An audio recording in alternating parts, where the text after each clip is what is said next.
It began the night the wind stopped breathing. Thomas Crane had been driving 18-wheelers across the American heartland for 23 years, and in all that time, he'd never known silence like this. The kind of silence that didn't just fill the air, it replaced it. The engine of his Kenworth hummed its familiar diesel prayer, but beyond the metal cocoon of his cab, the world had gone still. No rustle of prairie grass, no distant bark of coyotes. Not even the whisper of his own breath seemed to reach his ears. He was somewhere between nowhere and forgotten, on a stretch of Highway 287 that cut through eastern Wyoming like a scar across the earth. The sky above was black velvet, pierced by stars so bright they seemed angry about it. Thomas had seen 1,000 skies like this, but tonight something was different. The stars weren't just shining, they were watching. He'd been thinking about Sarah again, his daughter, gone now for 2 years, taken by a cancer that moved through her body like wildfire through dry timber. She'd been 26. He'd been holding her hand when she stopped breathing, and in that moment, something inside him had stopped too. Not his heart, that kept beating cruel and automatic, but something deeper.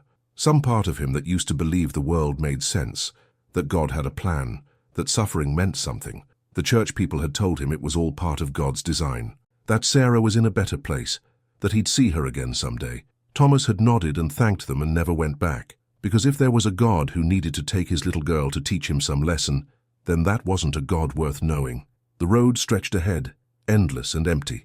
His headlights carved 2 yellow tunnels through the darkness, but they seemed weaker tonight, as if the night itself was drinking the light. Thomas reached for his coffee, found it cold, and set it back down. 3 more hours to Cheyenne, then a day off, then another load, another road, another night of driving away from the empty house that still smelled like her perfume. That's when he saw the light. At first he thought it was another truck coming up fast behind him, but the light in his mirrors wasn't yellow or white. It was blue, deep blue, the color of ocean depths or the heart of a gas flame. And it was growing, spreading across his mirrors like spilled ink. Thomas checked his speed. 65. Steady. The light kept coming, but there was no sound, no engine roar, no rush of air, nothing. His hands tightened on the wheel. His pulse kicked up a notch. The light filled his mirrors now, so bright he had to squint, and then it was beside him, parallel to his cab, and he turned his head to look. There was no other truck. The light was just there, floating in the air, keeping pace with him perfectly.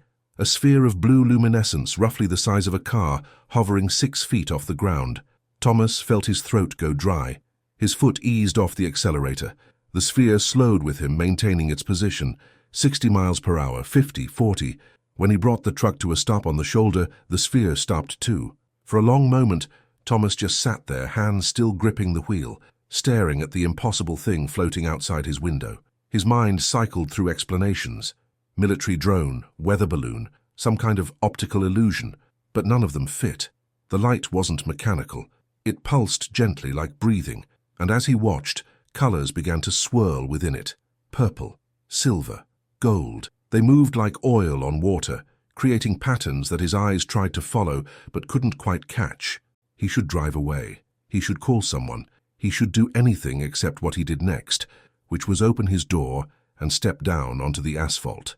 The night air hit him like a physical force, not cold or hot, just present in a way that made him suddenly aware of his own body, his own breath, the blood moving through his veins. The sphere hung there, 20 feet away, perfectly still now. The highway stretched empty in both directions. No other cars, no witnesses. Just him and this thing that couldn't exist. Thomas took a step forward, then another. His boots sounded too loud on the road. The sphere didn't move, but something about it changed. A subtle shift in the light, as if it had noticed him noticing it. He kept walking, drawn by a curiosity that felt almost physical, like a hand on his chest pulling him forward. When he was 10 feet away, the sphere began to change shape. The perfect circle elongated, stretched upward, and the colors condensed into something that made Thomas's breath catch. It was becoming a figure, humanoid, but not human, tall, easily 7 feet, with proportions that were almost right but not quite. The limbs were too long, too fluid. The head was larger than it should be, but there was a face, or something like a face, and it was looking at him. Thomas wanted to run. Every instinct screamed at him to turn around, get back in his truck and drive until the sun came up, but his legs wouldn't move. He was frozen, not by fear exactly, but by a kind of awe that made fear seem small and distant. The being stepped forward, and Thomas realized it wasn't walking, it was gliding, its feet not quite touching the ground. As it came closer, the light around it dimmed, and he could see it more clearly. The skin, if that's what it was, seemed to shift between solid and translucent, like looking at something through moving water. The eyes were large and dark, but not empty. They held something Thomas couldn't name, not malice, not indifference, something that felt like recognition. And then it spoke, not with sound, but with something that bypassed his ears entirely and landed directly in his mind. Not words, exactly, but concepts that translated themselves into language he could understand. "Thomas Crane, you have been calling out, though you do not use words." His mouth opened, but no sound came out. How did it know his name? And what did it mean, calling out? He hadn't been praying. He'd stopped praying the day Sarah died. The being tilted its head, a gesture that seemed almost human. The loudest prayers are the ones we do not speak. The deepest wounds are the ones that cry to the heavens without sound. We hear them. We have always heard them. Thomas found his voice, though it came out rough and uncertain. "What are you?" "I am what your kind calls a messenger. Though the words you use, angel, spirit, traveler, they are all approximations. We are older than your languages, older than your gods, though not older than what your gods point toward." The air around them seemed to thicken, to take on weight. Thomas felt dizzy, like the ground beneath his feet was tilting. "I don't understand." "You ask why she was taken, why suffering exists in a world supposedly governed by love. You ask these questions every night, Thomas Crane, though you have stopped directing them at anyone. You throw them into the void, expecting silence. But the void listens, and sometimes it answers." Sarah's face flashed through his mind. Her smile, her laugh, the way she used to call him Daddy even when she was grown. The memory was so sharp it hurt. "She's gone," Thomas said, and his voice broke on the words. "And nothing you say can change that. Gone from where you can see. But you confuse the map with the territory. You confuse the shadow with the object that casts it. What you call death is not an ending. It is a translation, a change of frequency. Your daughter has not ceased to be. She has simply moved into a wavelength your current senses cannot perceive." Thomas shook his head, backing away a step. "That's just words. Pretty words that don't mean anything. She's in the ground. She's ash and memory, that's all." The being moved closer, and Thomas felt something shift in the air between them. A warmth spreading through his chest. Not physical heat, but something else. Something that felt like light, if light could have emotions. "You want proof," the being said. "Your species always wants proof. But proof requires a framework of understanding, and your framework is incomplete. What you call reality is a narrow slice of what exists. You see 3 dimensions. Experience time as linear, perceive matter as solid. But these are limitations of your biology, not qualities of the universe itself." The being raised one of its long arms, and the air around its hand began to shimmer. Thomas watched as the shimmer spread, creating a kind of window in the darkness. Through it he saw something. Not quite images, not quite sensations. Impressions of vast spaces, geometries that hurt to look at, colors that had no names. And threaded through it all lights, millions of them, billions, each one pulsing with its own rhythm. "These are souls," the being said, though that word too is insufficient. "They are patterns of consciousness, maintaining coherence beyond the dissolution of flesh. Your daughter is there, one light among many, still herself, still aware, still loving you." Thomas stared into the window, his eyes burning. He wanted to believe. God, how he wanted to believe. But belief had failed him before. Faith had turned out to be a house built on sand, collapsing the moment real weight was placed on it. "Why should I believe you?" he asked. "How do I know you're not just some demon trying to trick me?" The being made a sound that might have been laughter, though it resonated in Thomas's bones rather than his ears. "Demon, angel, alien. You sort things into categories because it makes them manageable. But what if the categories themselves are wrong? What if the beings your ancestors called angels were the same as what your generation calls extraterrestrials? What if we have been visiting your world since the beginning, not to conquer or deceive, but to remind you of what you keep forgetting? And what's that? That you are not alone. That consciousness is not an accident. That the universe itself is aware, and you are expressions of that awareness, experiencing itself through countless perspectives. What you call God is not a being separate from creation. It is creation, recognizing itself. And what you call death is simply the moment when one perspective ends and another begins. The window in the air began to fade, but before it disappeared completely, Thomas saw something that made his heart stop. One of the lights in that vast field of consciousness was brighter than the others, and it was moving toward him. As it approached the window, he felt something, a presence familiar and beloved, the smell of vanilla perfume, the sound of her laughter, a feeling of being seen and known and cherished. "Sarah," he whispered. The light pulsed, and he knew with a certainty beyond logic or evidence, that she was there, that she heard him, that she had never stopped loving him, even from whatever unimaginable distance now separated them. The window closed, and Thomas fell to his knees on the highway, tears streaming down his face. The being stood before him, its light casting long shadows on the asphalt. "You have spent 2 years believing you lost her," it said, "but you can only lose what is truly separate from you. She was never separate. She is part of you as you are part of her, as all consciousness is part of the one that experiences itself through the many. Death does not end relationships, it transforms them. She is closer to you now than she ever was in flesh, because flesh divides, spirit connects." Thomas wiped his eyes with shaking hands. "Why are you telling me this? Why now?" "Because a great change is coming. Your species stands at a threshold. Soon, the veil between worlds will thin. What you call the rapture, others call ascension, others call first contact. They are all names for the same event, the moment when humanity remembers what it has forgotten, when the frequency of your world shifts, and those who are ready will perceive what has always been there." The being moved closer still until Thomas could feel the warmth radiating from it, not heat, but something else, something that felt like pure attention, pure presence. Not all will be ready. Many will cling to the old frequencies, the old ways of seeing. They will experience the shift as catastrophe, as the end of the world. But for those who can release their fear, who can open themselves to a larger understanding, it will be a homecoming, a remembering. Thomas looked up at the being, this impossible thing that spoke of impossible truths. "What am I supposed to do with this? Who's going to believe me?" "You do not need others to believe. You need only to live as one who knows."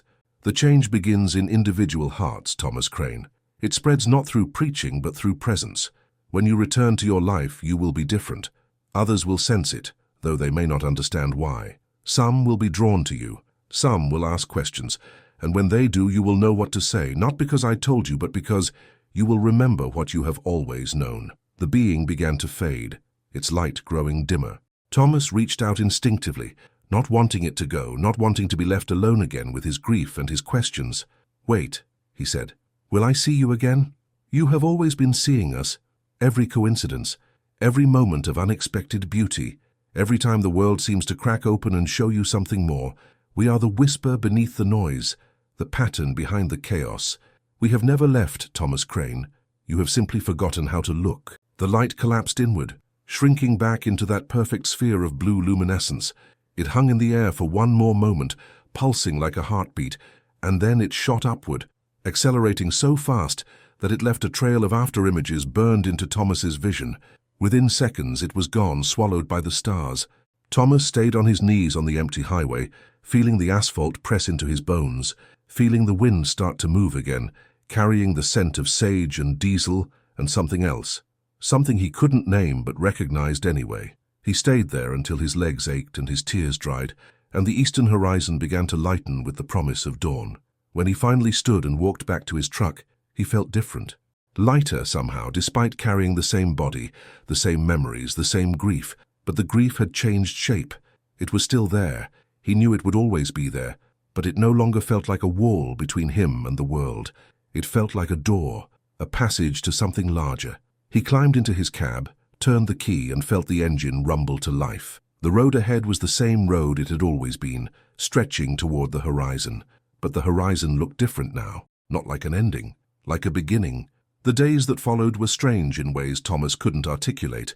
He delivered his load to Cheyenne on time, slept for 6 hours in a motel room where the walls were thin enough to hear other people's lives bleeding through, and picked up another shipment headed for Kansas. Normal, routine, except nothing felt normal anymore, and routine had become a costume he was wearing over something else entirely. The world looked the same. The truck stops still smelled like coffee and diesel and fried food. The highways still stretched across the plains like concrete rivers. Other drivers still waved as they passed, their faces tired and familiar.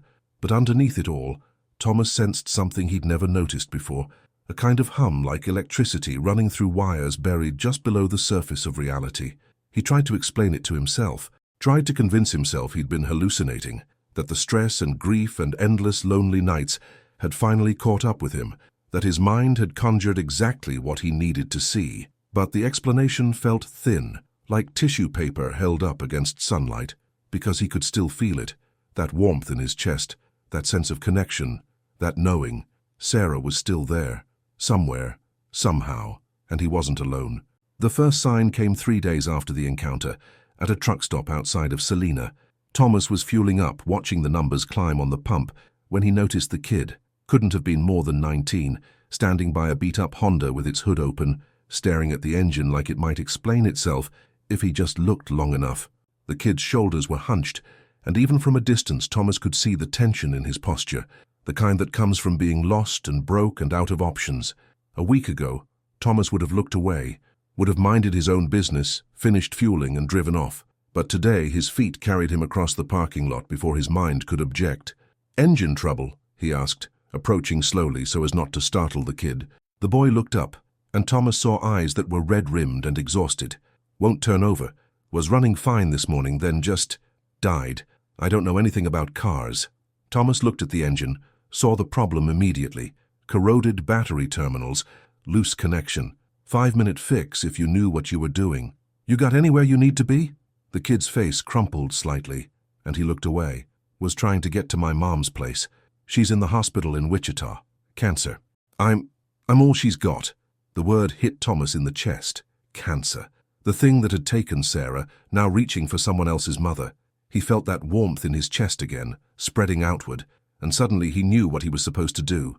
"Let me take a look," he said. 20 minutes later, the Honda was running again. Thomas had cleaned the terminals, tightened the connections, and checked the alternator to make sure it was charging properly. The kid stood watching, gratitude and confusion mixing on his face. "How much do I owe you?" he asked, pulling out a wallet that looked almost empty. Thomas shook his head. "Nothing. But do me a favor. When you get to your mum, tell her she's not alone. Tell her that whatever happens, she's going to be okay. And I mean really okay, not just, you know what I mean." The kid stared at him. "How did you know?" "I didn't say she was dying." "Didn't have to," Thomas said quietly. "I can see it on you. The weight. I've carried it too." He paused, trying to find words for something that had no words. "Listen, I don't know if you believe in anything, God, the universe, whatever, but I'm telling you, there's more going on than what we can see. And the people we love, even when they're gone, they're not really gone, they're just somewhere else, somewhere we can't follow yet. But they're still there, and they still love us, and that matters." The kid's eyes filled with tears. "You really believe that?" "Yeah," Thomas said, and meant it. "I really do." He drove away, watching the Honda pull out of the parking lot in his mirrors, headed toward Wichita and whatever waited there, and he felt something he hadn't felt in 2 years. Purpose, like he was supposed to be exactly where he was, doing exactly what he was doing, like the universe had moved him into position like a chess piece, ready for something he couldn't yet see. The encounters kept happening. Not every day, but often enough that he started to recognize the pattern. He'd be somewhere, a diner, a rest stop, a small-town street, and he'd see someone. Not just see them, but really see them.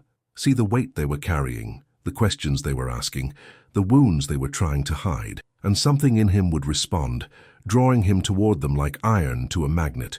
A waitress in Oklahoma, whose hands shook when she poured his coffee. He'd left a $100 tip and a note that said, "It gets better, I promise."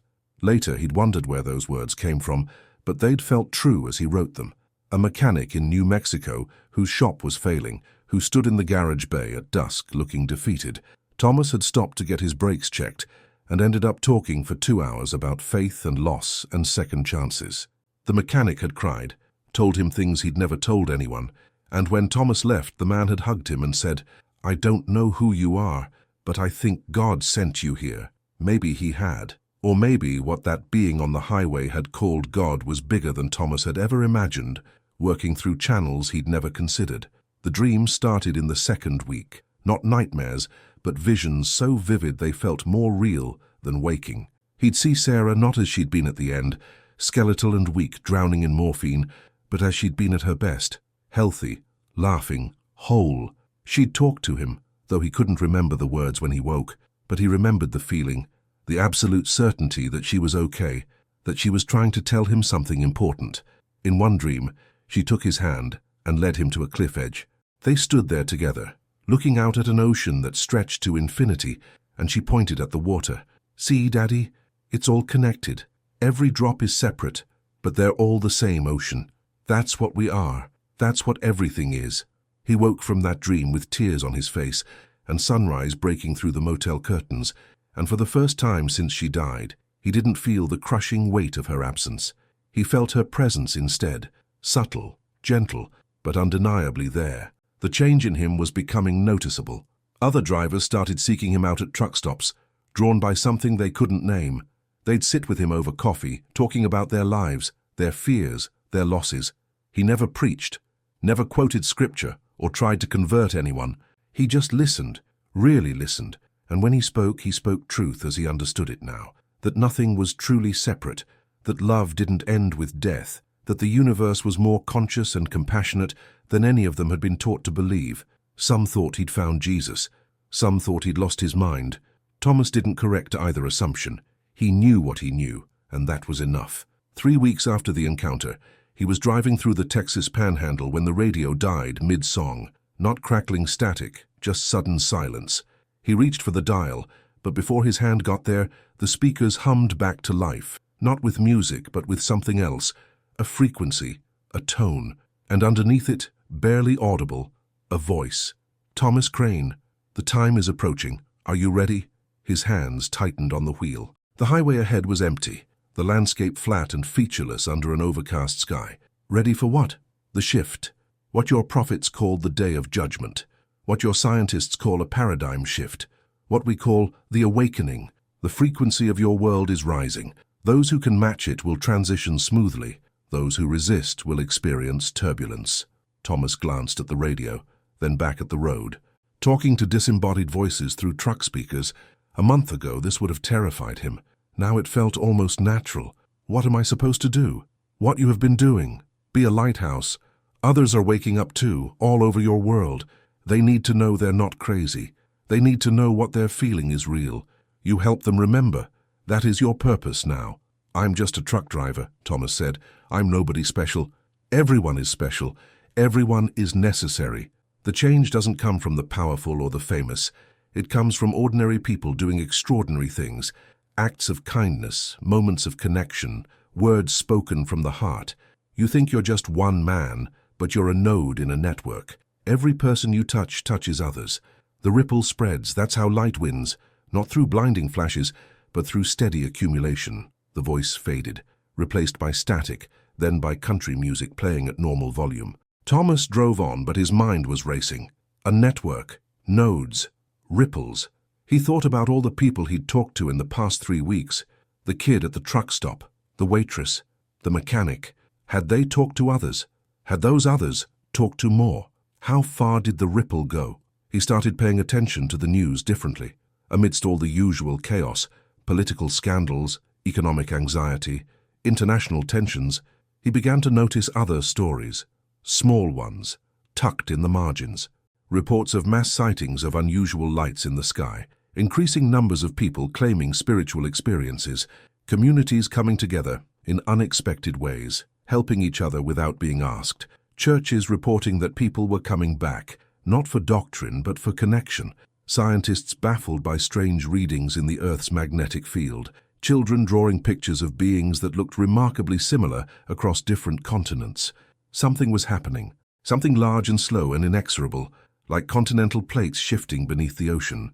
The world was changing, and most people were too focused on the surface to notice the depth. Thomas began keeping a journal, writing down his thoughts and experiences in rest stop parking lots and motel rooms, not because he thought anyone would read it, but because the act of writing helped him understand what he was living through. He wrote about Sarah, about the being on the highway, about the people he was meeting. He wrote about faith, not the kind he'd been taught in Sunday school, but a deeper faith that didn't require buildings or rules or intermediaries. Faith in consciousness itself, Faith in love as the fundamental force of the universe. One night, parked at a rest area in Arkansas, he wrote, "Maybe heaven and earth were never separate places. Maybe they're the same place, seen through different eyes. And maybe what we call God is just the universe looking at itself through us, loving itself through us, knowing itself through us. If that's true, then we're all prayers. We're all miracles. We're all exactly what we need to be." He read those words back to himself and felt that warmth again, that confirmation. Yes, truth. Not the whole truth, he doubted any human could comprehend that, but a piece of it, a fragment that fit into the larger mosaic. The breakthrough came on a Sunday morning in late autumn, 6 weeks after the encounter. Thomas was driving through Missouri, watching fog rise from the fields like ghosts, when he passed a small church. White clapboard, steeple pointing at the sky, cars in the parking lot. Service had just let out and people were standing in clusters on the lawn, talking and laughing. Normal Sunday morning scene, but Thomas felt compelled to stop. He pulled into the parking lot, not sure what he was doing or why, just following the pull. He got out of his truck and stood there, a stranger in work clothes and trucker cap, watching these people in their Sunday best. An older man approached, maybe 70, wearing a suit that had seen better days. "Can I help you, son?" "I don't know," Thomas said honestly. I felt like I should stop." The man studied him with eyes that had seen a lot of life. "You look troubled." "Not troubled, just trying to figure things out." "Aren't we all?" The man extended his hand. "I'm Pastor Jim, been shepherding this little flock for 30 years. You're welcome to come inside if you'd like. Coffee's still hot." Thomas followed him into the church, into a small fellowship hall where a dozen people were drinking coffee and eating donuts. They looked at him with curiosity, but no judgment, and Pastor Jim introduced him simply as a friend who's passing through. They talked about nothing important at first, the weather, the harvest, the high school football team, but gradually the conversation deepened. Someone mentioned a friend who'd recently died, and the room got quiet. Someone else talked about feeling lost, like the world was changing too fast to keep up with. A woman spoke about her daughter who'd left the church, left the faith entirely, and how that hurt worse than any physical pain. Thomas listened, and then he spoke, not preaching, not lecturing, just sharing what he'd learned, what he'd experienced, what he now knew to be true. He told them about Sarah, about the being on the highway, about the message he'd received, that death was not an ending, that consciousness continued, that the universe was more beautiful and compassionate than any doctrine could capture. They listened with expressions ranging from skepticism to hope to something like hunger. When he finished, there was a long silence. Finally, Pastor Jim said, "I've been telling people for 30 years that God loves them, that heaven is real, that their loved ones are safe in the arms of Jesus. And I believed it, mostly. But there were nights I'd lie awake wondering if I was just telling them pretty lies to make death less scary." He looked at Thomas with wet eyes. "But you're talking about something different. Not faith despite evidence, but faith because of experience. And I can see it in you, you know, not believe." "No." "I do," Thomas said. "And it's not about being Christian or Buddhist or anything else. It's about recognizing what's true, that we're all connected, that love is stronger than death, that the universe itself is conscious, and we're part of that consciousness experiencing itself." The woman who'd mentioned her daughter spoke up. "So you're saying my girl isn't lost, even though she doesn't believe anymore?" "I'm saying belief might be less important than we thought," Thomas said carefully. "That woman, your daughter, she's still part of the whole, she's still connected, she's still loved by whatever we want to call God. And when the time comes, when this shift happens that I was told about, she'll have the same opportunity as anyone to wake up, to remember." He stayed at that church for 3 hours, answering questions, listening to stories, offering what comfort and insight he could. When he finally left, half the congregation followed him out to his truck. Pastor Jim hugged him, whispered, "Thank you, I've been waiting 30 years for someone to tell me I wasn't crazy." Thomas drove away, feeling lighter than air. This was it. This was what he was supposed to be doing, not hiding his experience, not keeping the truth to himself, but sharing it, offering it like bread to hungry people. Some would accept it, some wouldn't, but it was his job to offer, not to force. The weeks turned into months. Thomas kept driving, kept stopping, kept talking to strangers who became friends. He began to notice others like him, people who'd had their own encounters, their own awakenings. A woman in Colorado who'd had a near-death experience and came back describing the same interconnected field of consciousness. A former soldier in Arizona who'd seen things in the desert he couldn't explain and had spent 10 years trying to drink away the memory before finally accepting it was real. A teenage girl in Louisiana who could sense other people's emotions and had been told she was crazy until she met Thomas and realized she was gifted. They were everywhere, these awakened ones, scattered across the country like seeds, and they were finding each other, drawn together by invisible threads. Thomas started carrying a notebook with phone numbers and email addresses, connecting people, building a network without really meaning to. He wasn't leading a movement. He wasn't starting a cult.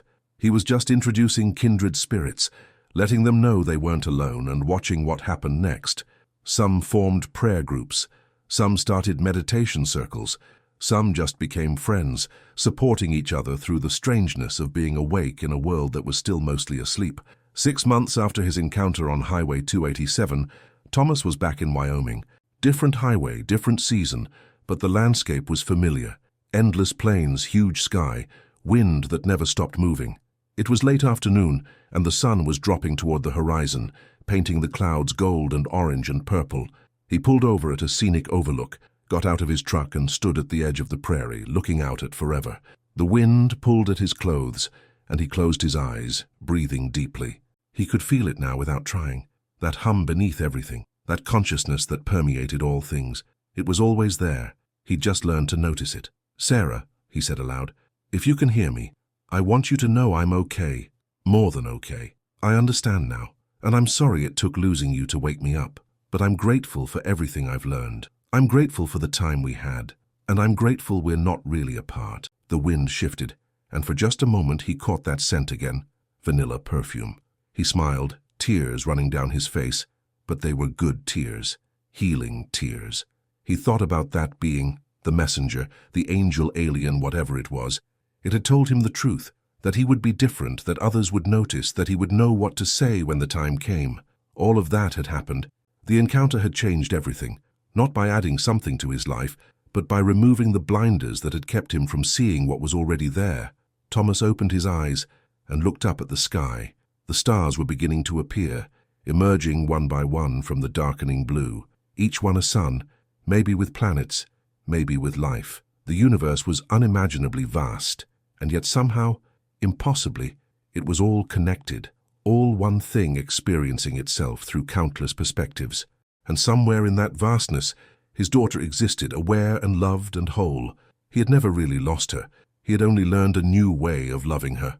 The sun touched the horizon, and the world was bathed in golden light. Thomas stood there, a truck driver from nowhere special, who'd met something extraordinary and been transformed by it, not into a prophet or a saint, just into someone who knew the truth and wasn't afraid to share it. He thought about all the people he'd talked to in the past 6 months, hundreds of them, all carrying their own wounds, their own questions, their own desperate need to believe that life meant something, and one by one, he'd helped them remember what they'd forgotten, that they were more than flesh and bone, that love was the fabric of reality, that death was a doorway rather than a wall. The ripple kept spreading. Somewhere in Kansas, a kid was sitting with his mother in a hospital room, holding her hand without fear, because a trucker had told him death wasn't the end.